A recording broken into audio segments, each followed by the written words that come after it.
Amen and amen. Thank you, Evelyn. Paul on trial before Felix. We'll be picking back up right where we left off 2 weeks ago.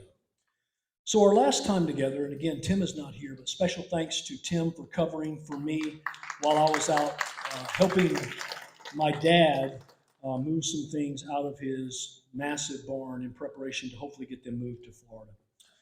But 2 weeks ago, our last time together, we watched as Paul was arrested there on the Temple Mount. He was taken into the Antonia Fortress, which is annexed on the Temple Mount. We've looked at all these pictures together. And because Lysias, who was the commander of the garrison, could not ascertain what the charges were against him, the crowd was going crazy. He couldn't understand Hebrew. So he decided to get to the bottom of this, he would flog Paul. Now, we talked about what flogging entailed. We talked about the tool that they used. Obviously, Paul shared with one of the centurions, hey, is it legal for you to flog a Roman citizen? The obvious answer was absolutely not. Yeah, y'all please join us. Absolutely not. And so Lysias and the centurion stepped away from flogging Paul. But what he did is the next day he called a meeting of the Sanhedrin. He took Paul down out of the Antonia fortress to really ascertain, what are the charges here? What's the problem? What has he done? They were trying to beat him to death when Lysias stopped it. What are the charges against this man? And you remember it started out a little rough. Paul introduced him. Paul stood before the council, and his introduction was, I've lived my life before God with a clear conscience. If you remember at that point, the acting high priest, Ananias, a man who history tells us was very wicked high priest, directed him to be punched in the mouth. Can you imagine standing before the Congress and you say something, and one of the congressmen or the Speaker of the House stands up and says, punch that man in the face? That's exactly what happened. Well, it went downhill from there, especially when Paul said, I'm really on trial because of the resurrection. I'm really on trial because of the resurrection of Jesus Christ. That thin alliance between the Sadducees who reject afterlife and a resurrection and the Pharisees who accept it was immediately dissolved. And they took corners, the Pharisees scribes supporting Paul, the Sadducees not. Ultimately, Lysias, the commander of the garrison, had to go and take Paul forcibly from them. He was afraid they were going to kill him. And so he took him back to the garrison. It was then, as all that was going on, that Paul's nephew somehow learned of a plot by over 40 Jews who had taken an oath to neither eat nor drink until they had killed Paul. So this was not a long-term oath. This was like, we're going to take his life now. And they went to the Sanhedrin, the ruling, spiritual, and political body of Israel, and shared with them this plan. And the Sanhedrin actually joined them in their plan by sending word to Lysias that they wanted to interview Paul. Lysias, learning about this from Paul's nephew, immediately, in the cover of night, sent Paul with soldier escort to Caesarea. Okay, pop quiz. Does anybody remember how many soldiers in total that Lysias used to escort Paul? It included, I'll give you a hint, it included regular soldiers, it included spearmen, it included cavalry, men riding horses, and it included 2 centurions. 472, 200 spearmen, 200 soldiers, 70 horsemen, and 2 centurions. Lysias has decided this Roman citizen was not going to get killed on his watch. And he took what could have been better than half of his garrison to escort Paul safely to Caesarea, the seat of the governor of Judea, the seat of the procurator. And that's where we left off. Paul has arrived safe in Caesarea. Accompanied with Paul was a note from Lysias. Paul is now in Caesarea. The trial with the Sanhedrin is all behind him. What he faces now is a trial before the governor of Judea, the procurator of Judea, the most powerful man in Judea, the man appointed by Caesar, Felix. So that's where we find ourselves this morning. So just by way of reminder, maybe not by way of reminder, I'm experiencing technical difficulties. Please stand by. Okay, there we go. By way of reminder, Caesarea was a beautiful city.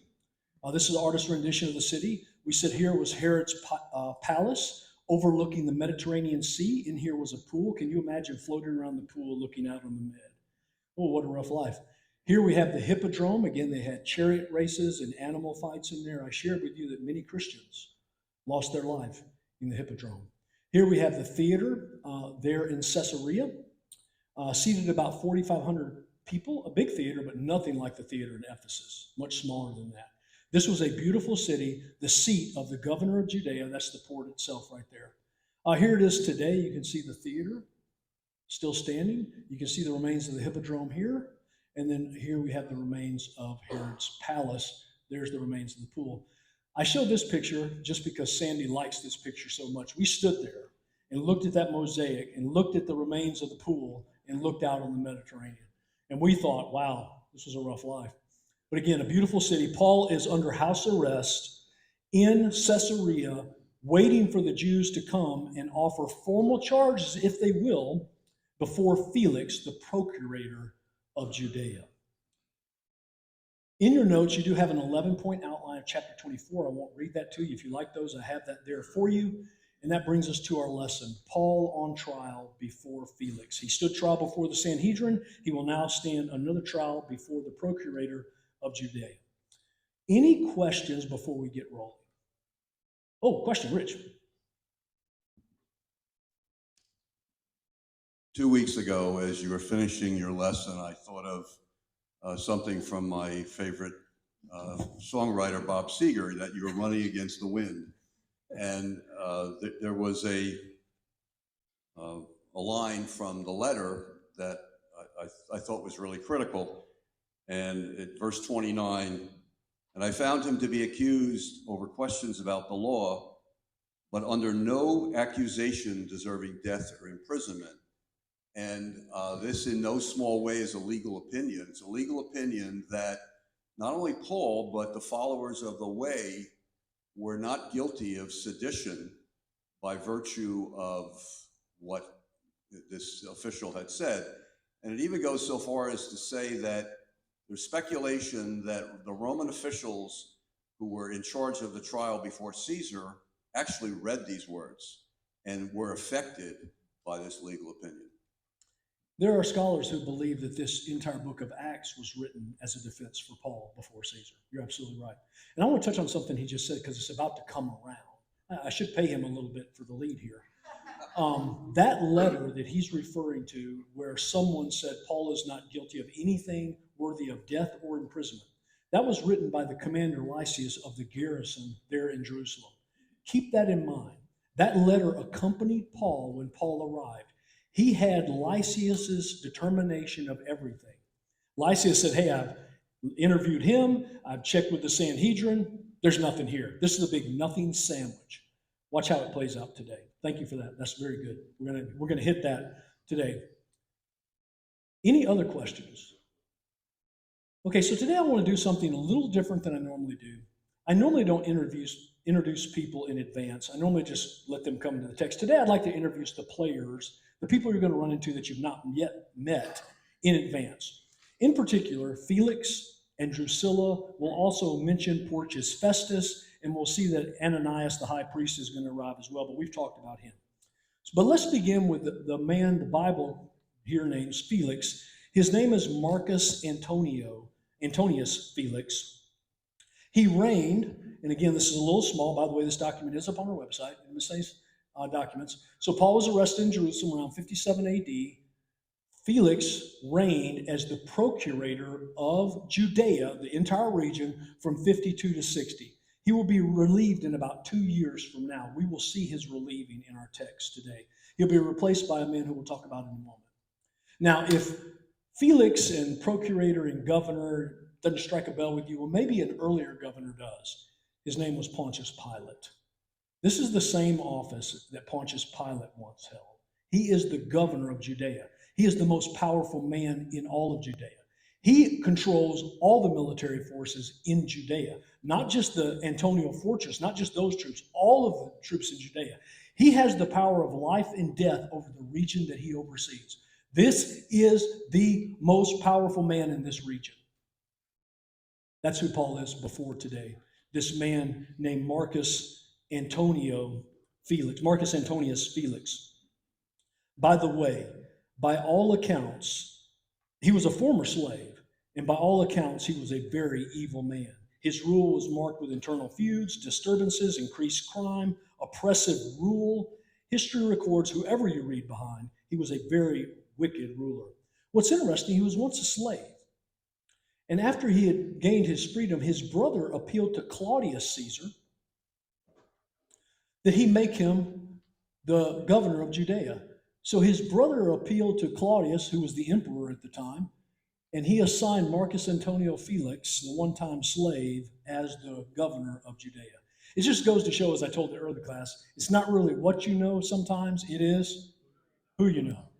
And his brother was on the inner circle with both Claudius and Nero. And so his brother was able to secure him appointment as the governor of Judea, even though he was a very questionable character, a very evil man. When we find him today, he's married to his second wife, a woman named Drusilla. She is a Jew. By all accounts, Drusilla was a very beautiful woman. I'm sorry we don't have any statues of Drusilla, but that's not surprising. But by all accounts, she was a very beautiful woman. As we arrive with her in the text today, she's 20 years old. Felix is 45. He's quite her senior.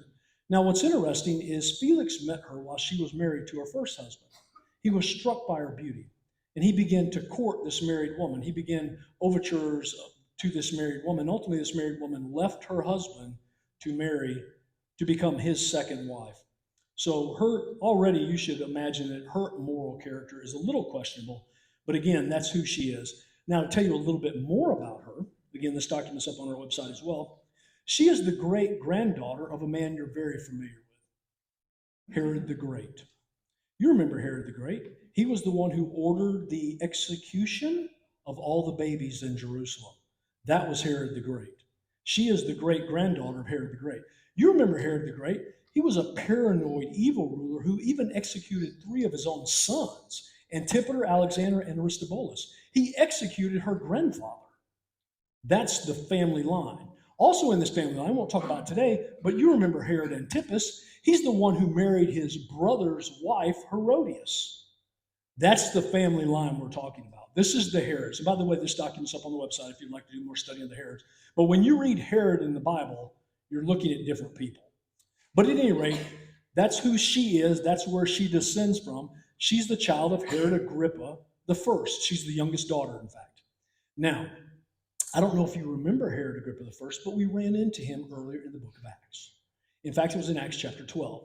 About that time, Herod Agrippa the First, the king, laid violent hands on some who belonged to the church.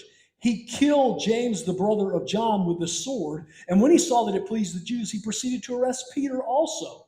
This was during the days of unleavened bread, and when he had seized him, he put him in prison, delivered him over to 4 squads of soldiers to guard him, intending after Passover to bring him out to the people. I just want you to see that she comes from a very, very evil family, the Herods, who ruled with an iron fist and did whatever they wanted. That's where she comes from. She is the youngest daughter. She has a brother and a sister, Herod Agrippa II and Bernice. We will meet her brother and sister, Lord willing, next week. So just hang on. We'll get there soon enough, but we'll actually meet Herod Agrippa II and Bernice next week.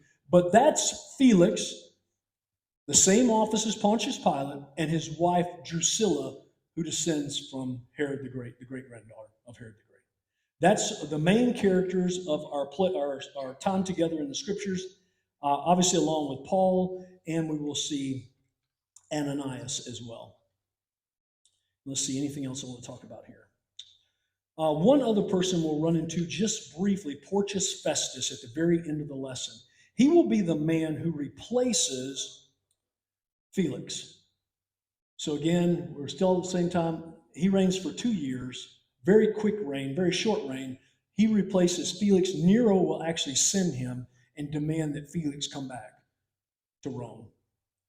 But that'll happen at the very end of our lesson. So that's where we are today. That's what's going on. Those are the players involved, in particular, the most powerful man in Judea and his 20-year-old wife. Any questions before we get rolling? Okay.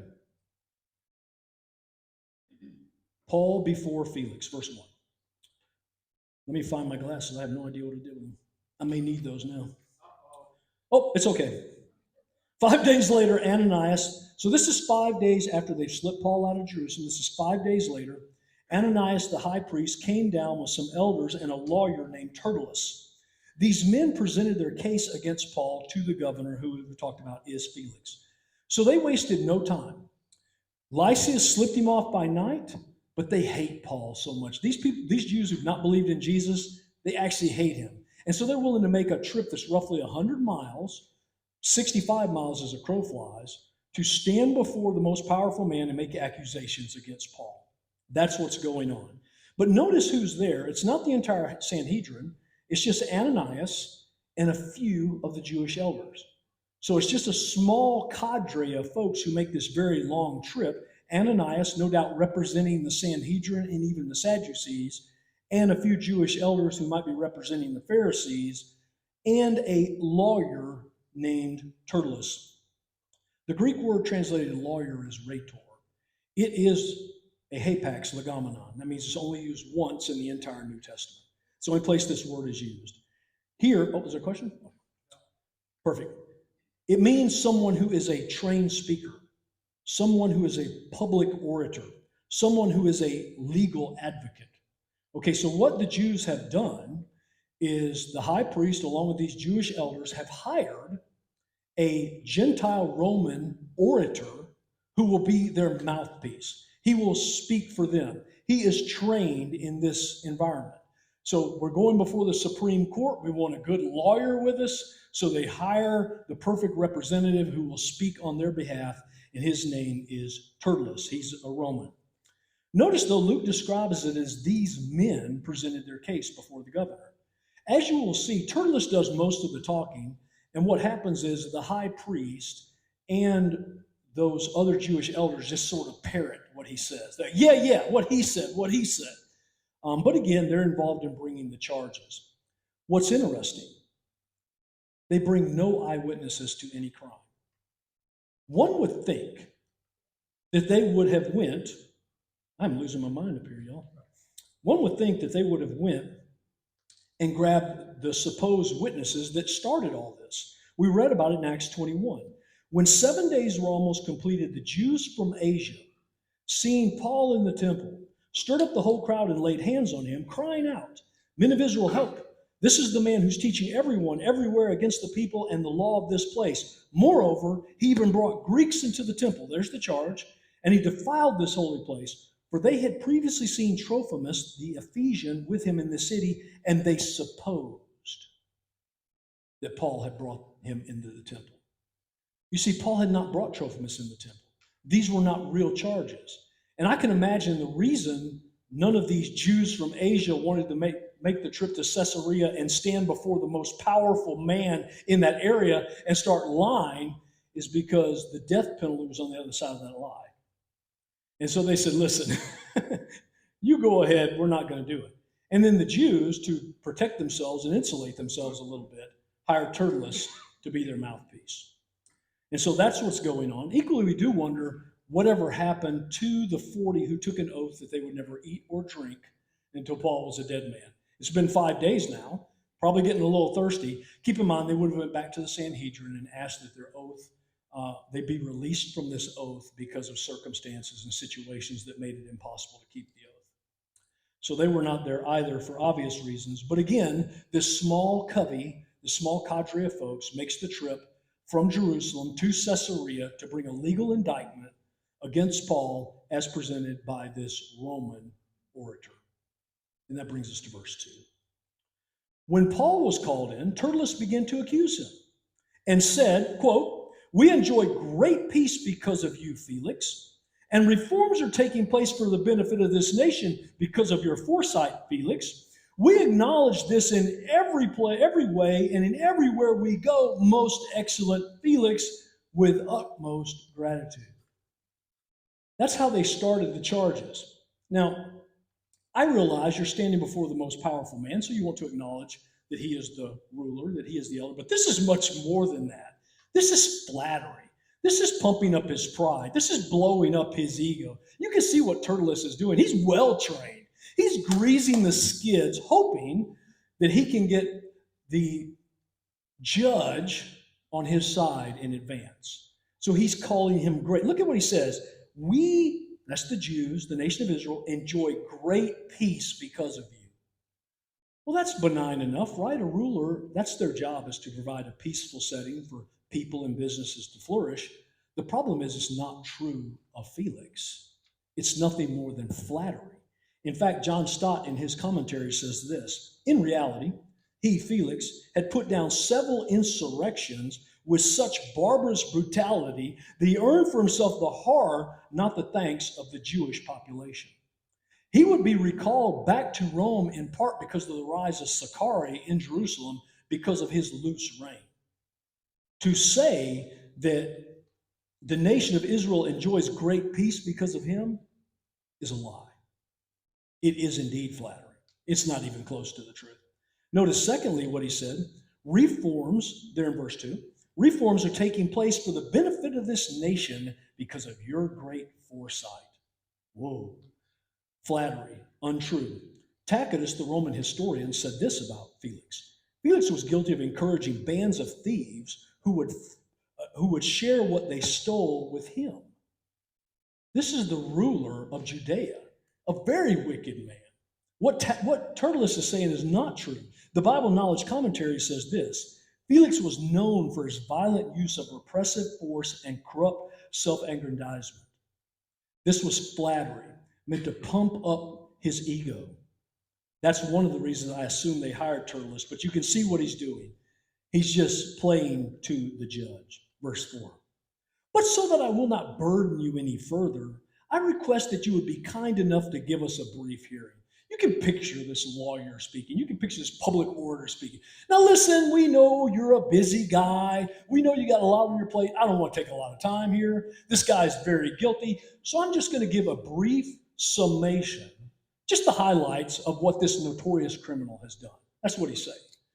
And by the way, the word translated here where he said a brief hearing, that's another hapax legomenon. It means a concise hearing. It means a hearing in just a few words. It means a brief summation of the charges. And so there it is. We're about to read the charges. There's 4 of them in total. Watch them as they go by. But you can see what he's done. He said, listen, this guy's a notorious criminal. Well, I'll be brief. Verse 5. We found this man to be a plague, an agitator among all the Jews throughout the Roman world, a ringleader of the sect of the Nazarenes.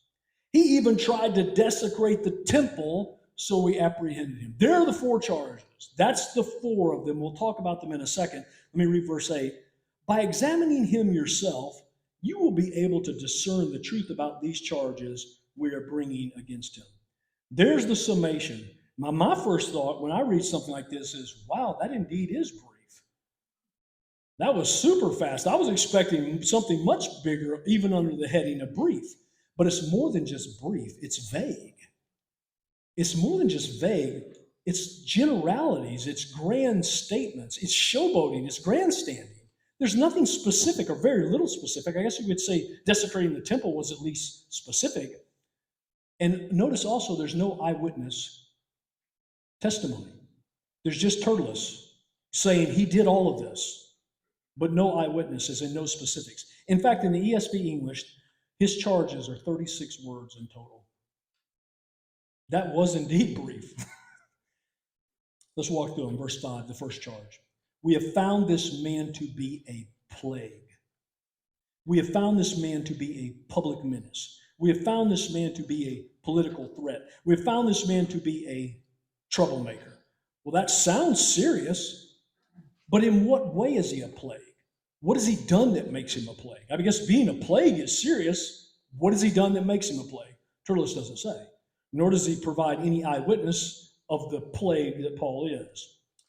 Secondly, verse 5, we found this man to be an agitator of the Jews who live in the Roman world.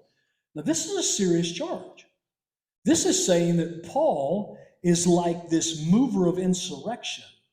Paul is this person who comes along and he's a fomenter of riots. It's like he steps into the city and he says things that stir the Jews into a riot and they begin rioting. This is a major charge.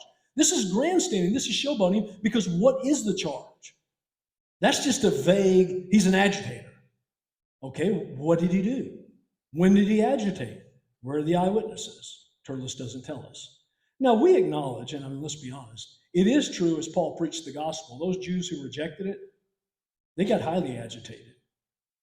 But he wasn't causing that agitation. They were.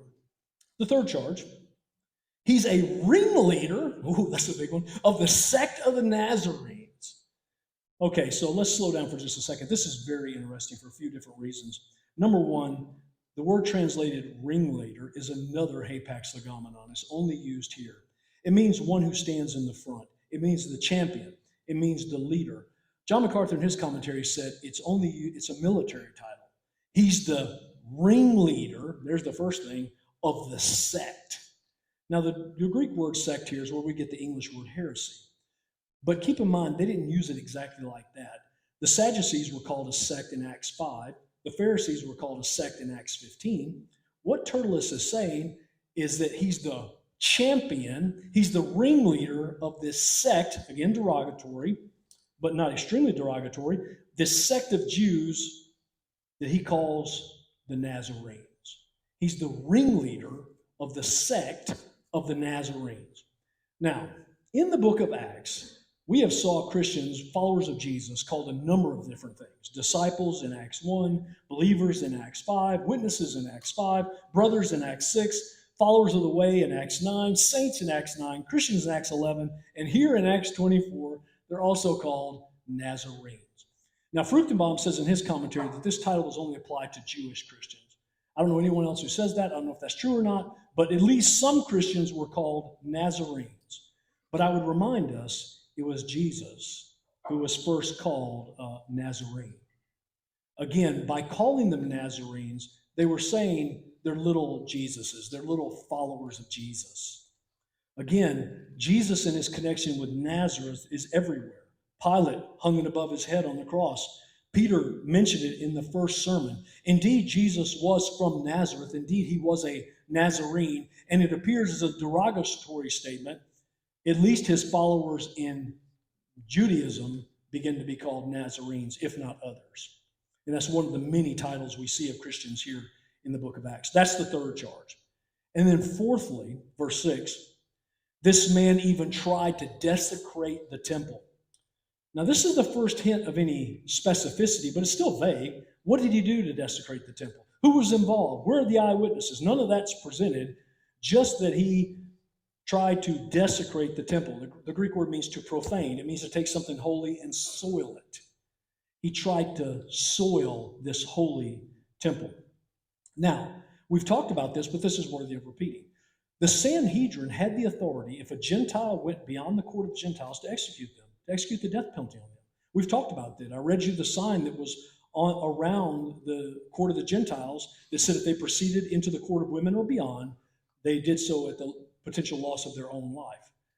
So if Paul had taken a Gentile into beyond the court of Gentiles, that would have been on them. They would have been punished.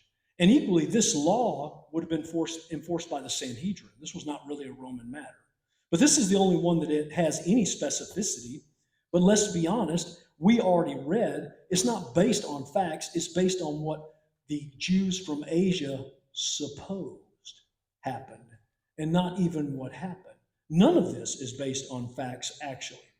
And Tertullus adds, we apprehended him. Well, wow, that's sort of an understatement. Let's be honest about the facts. What they did is grabbed him, drug him off the temple, at least out of the temple proper, and then began to beat him with the intention of beating him to death.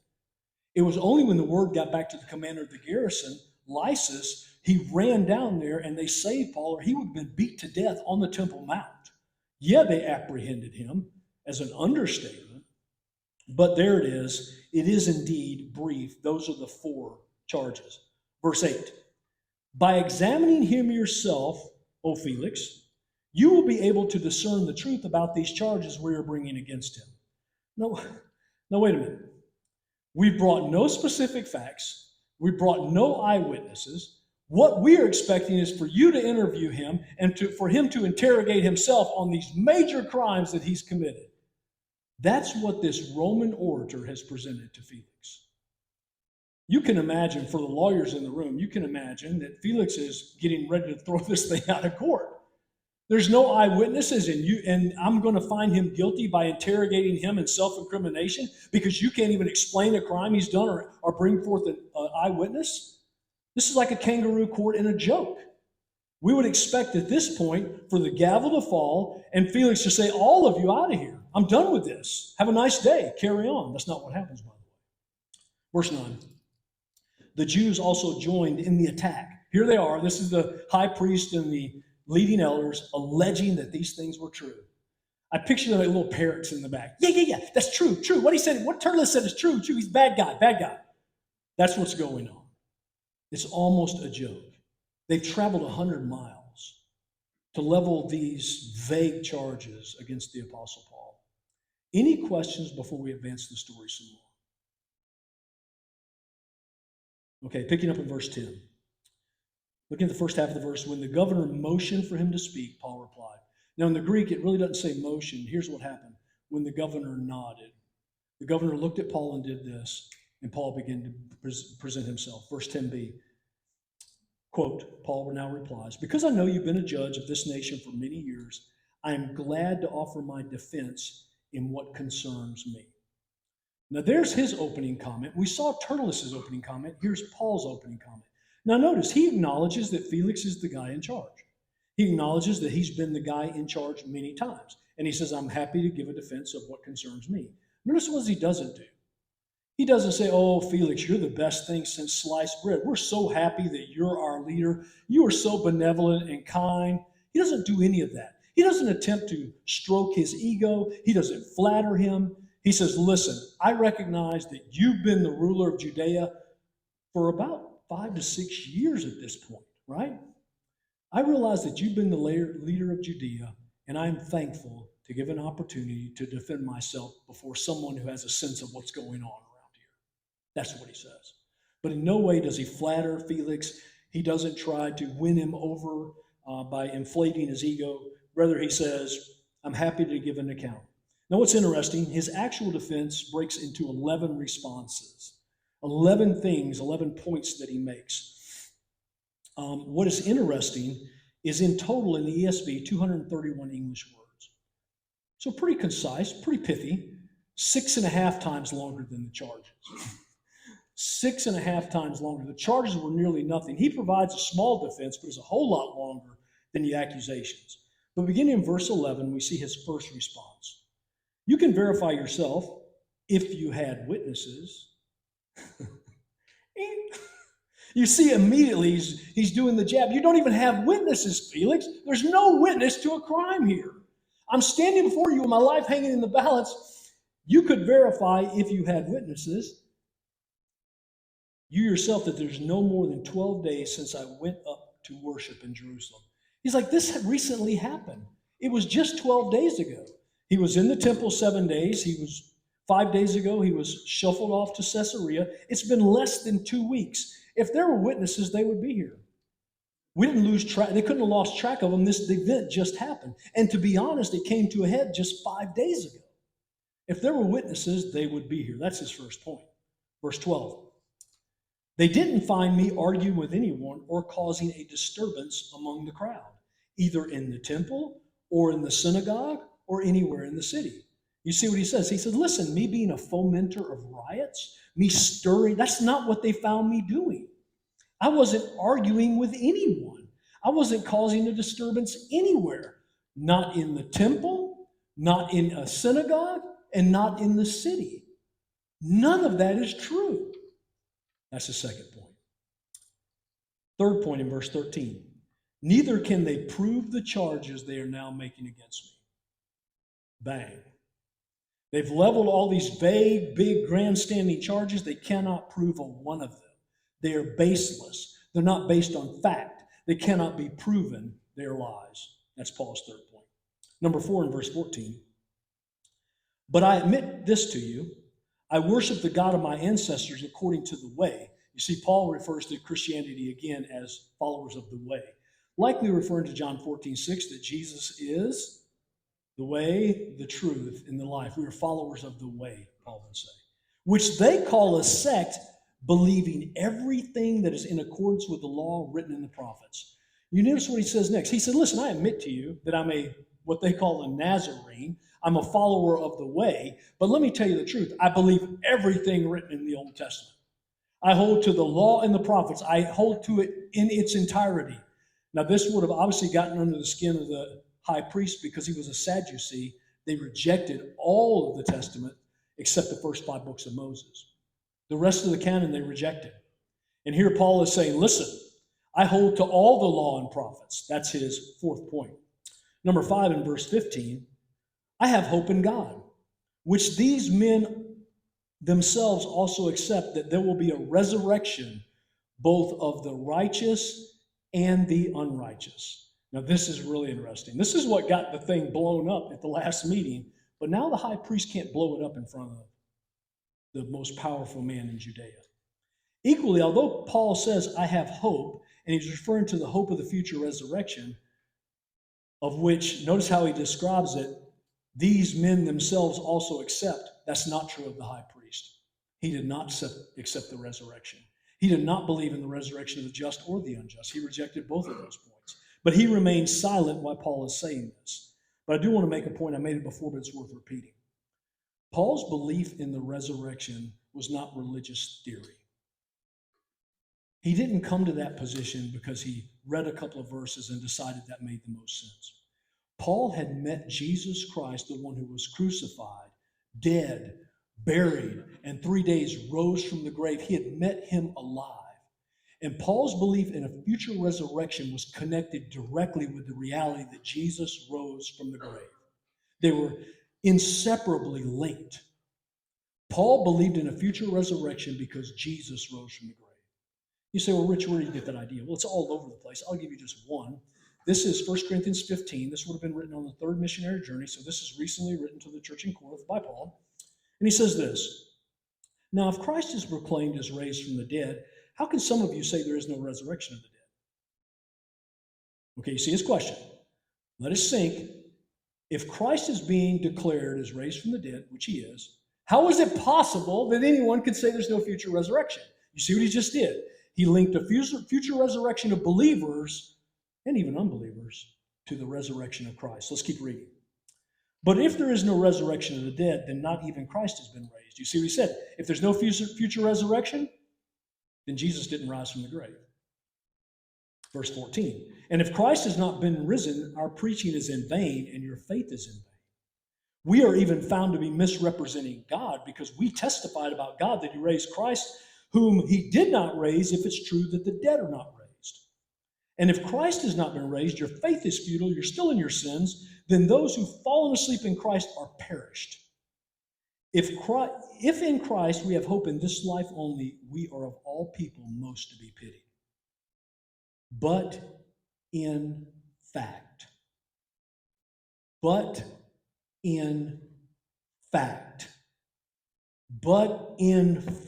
Christ has been raised from the dead, the first fruits of those who have fallen asleep, who will be raised from the dead. You see his point. I know that Christ is raised from the dead. I met him, which is guaranteed that everyone else is rising from the grave as well. Jesus talked about a resurrection of the just and the unjust in John 5. He said, the hour is coming in which all in the grave shall come forth. Those that have done good unto the resurrection of life, and those that have done evil unto the resurrection of damnation, the King James says. The ESV says judgment. The Greek word is krisis. You see, there will be a future resurrection of the righteous and the unrighteous. The day is coming when all will get new bodies, some to enjoy God's presence in, and some to suffer under God's judgment because of their sins. And Paul is reminding Felix he believes all that to be true. Verse 6. Verse 16, point number 6. I always strive to have a clear conscience toward God and men. Now think about that. He's been described as a fomenter, as a stirrer, as a mover of sedition. He says, in fact, what I do is I endeavor to have a clear conscience before God and before men. Now we talked about this. He said this before the Sanhedrin. It brought him a punch in the face as directed by the high priest. He says it here again, except he says, I endeavor to have a clear conscience before God and my fellow men. This doesn't mean Paul was sinless. He was not. It doesn't mean Paul didn't make mistakes. He made a mistake in the trial before the Sanhedrin. He quickly repented of it. It does mean that when God spoke to Paul about sin in his life, he responded. And here's all I would say just by way of application. Let's all endeavor to have a clear conscience before God and fellow man. That means when God speaks into your heart, what you said was wrong, what you did was wrong, we repent. We make it right. We step away from that. That's what Paul is saying. I strive, I endeavor, I labor to have a clear conscience. And that's very different than Tertullus is describing it. Verse 17, point number 7. After many years, I came to bring charitable gifts and offerings to my people. Okay, now wait a minute. I thought he went there to foment problems. I thought he went there to stir up a riot. And here's telling Felix, you know why I was there? I was on my third missionary journey and I was collecting gifts. We read about it in Romans 15 and 1 Corinthians 16. I was collecting gifts to bring to the poor saints in Jerusalem. That's actually why I was here. I didn't come here to stir up problems. I came here to bring charitable gifts and offerings to poor believers in this area. That's point number 7. Why I was there is not even accurately described. Point number 8, verse 18. While I was doing this, while I was bringing charitable gifts, while all of this was happening, while I was doing this, some Jews from Asia found me ritually purified in the temple without a crowd and without any uproar. He goes, when those Jews from Asia found me, I wasn't debating anybody. I wasn't stirring up a problem. I wasn't even surrounded by a crowd. I was worshiping Yahweh when they found me. And that's his 8th point. Number 9, verse 19. Here we go. Get ready to drop the mic. It is they, those Jews from Asia, who ought to be here before you to bring charges if they have anything against me. Because what would have meant through the judge's mind right at that point? Where are they? Why aren't they here? This was just 2 weeks ago. If he was in the temple stirring up all of this, why aren't the eyewitnesses here? Why can't I interview them? Why can't I talk to them? Surely this went through the judge's mind, even a wicked judge like Felix. Surely he would begin to wonder. Surely it struck a chord. And that brings us to the 10th point, similar to the 9th point. Or let these men, the high priest and the elders, let these men here state what wrongdoing they found in me when I stood before the Sanhedrin. He said, hey, we've got some of the representative, the 70 Sanhedrin now. Ask them what wrong I did when I was before them. You notice there were no charges that they made that I did some wrong before them. And then he brings us to his 11th point. Other than this one statement, I shouted while standing among them, today I'm on trial before you concerning the resurrection of the dead. If you want to know, Felix, what I'm guilty of being a follower of the way, and I'm guilty of standing in the Sanhedrin and saying, I believe in a future resurrection.